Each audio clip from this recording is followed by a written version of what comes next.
Our university recommended everyone going online. Everything just happened so fast. It was really kind of insane. During our spring break, I think I hit pretty much my low there. No energy, no motivation, just procrastinating.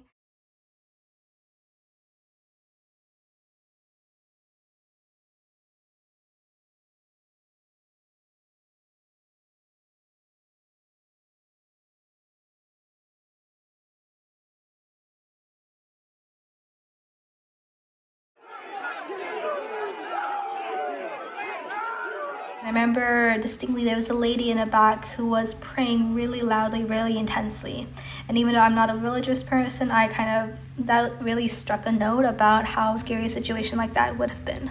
We have a small business, so I think my parents said during lockdown, revenue is about 60 to 80%. There's just been so much uncertainty in the world, so it's kind of hard to know what to do, what to plan for. It's kind of wild that it's been over a year since we've had this pandemic. I personally haven't done too much about AIP Heritage Month, but now I think because this is also something I have to do a lot for my boss, and as she's a prominent kind of Korean American woman, being surrounded by that all the time is a little bit exhausting.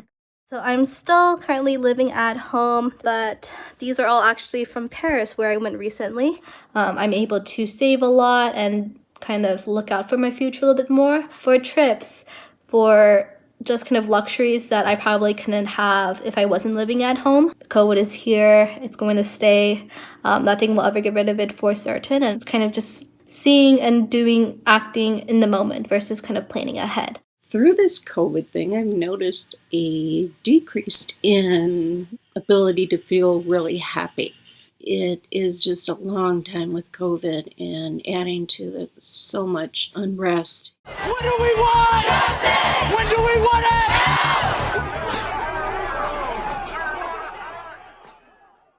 Health-wise, I'm doing okay.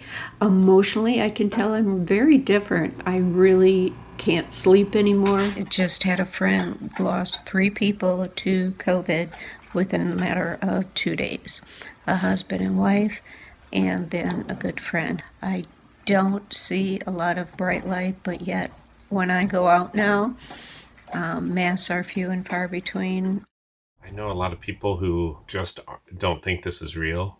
Even my own family members go back and forth as to whether this is serious or not. We're trying to just live life and as normal as possible, but we've got smoke from the fires, it's just crazy.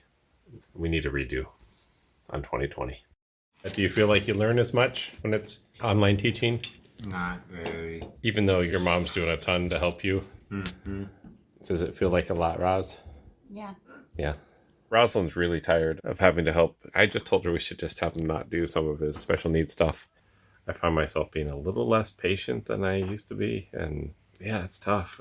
All of it's tough. We have gotten help from various doctors for various family members. Our oldest is really happy at Portland State with the music program there. School's going well for the most part for both the kids. I think our youngest has had difficulty talking to people. He kind of disengaged quite a bit. And so we've been trying to get him some extra help so that he'll talk with people more. I have a small business, and that really got impacted because all my plans for the business were based on the consistency of things, that the world is going to stay consistent, but really any small thing creates this huge ripple effect. So you have to prepare for all of that. I'm hoping to be in a much warmer state like Florida, and I'm going to try it out this year. And then just thinking about how to move my business there. What ended up happening in May was I met a girl moved into my house. She sublet a room in the house for a month, and she was in Chicago, and I still lived in Brooklyn. And at some point, the long distance thing just became really annoying, so that's where I am right now. I don't have a cookie business anymore. I ended up posting the recipe because I don't think I'm going to revive it. It's just not in the cards at the moment. And I got a job at QuickBooks, the actual company.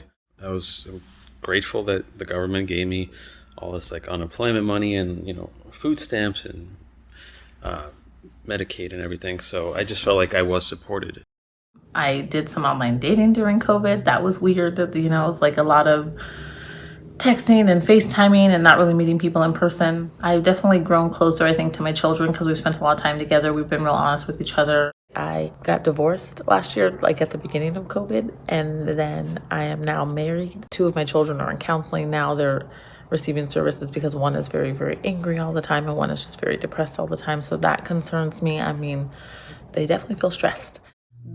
Gavin is no longer receiving any counseling. He kind of decided that he didn't need it. Tommy Jr.'s in football, Gavin's in wrestling, so they get to do workouts.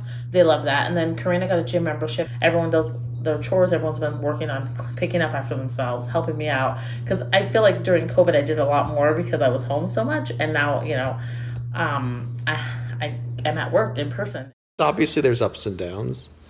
There's been moments of anger, lots of disappointment just around the people around me, people I grew up with, and how their lack of taking things seriously has been. Frustration around the lack of a strong plan nationally. Stores are opening back up. Things feel like they're going back to normal. Got construction right out in front of our house, roads being fixed, but it's not there yet. It's not there yet, and that I think that does cause a little bit of stress. My hope is that things get back to a better normal. I just hope that we can get back to a place where decisions don't have to have plan Bs, and there doesn't have to be, a large number of contingencies put into place. What if this happens? What if that happens? That we can just kind of go about it and do what we want and feel comfortable. I think comfort's probably the biggest thing.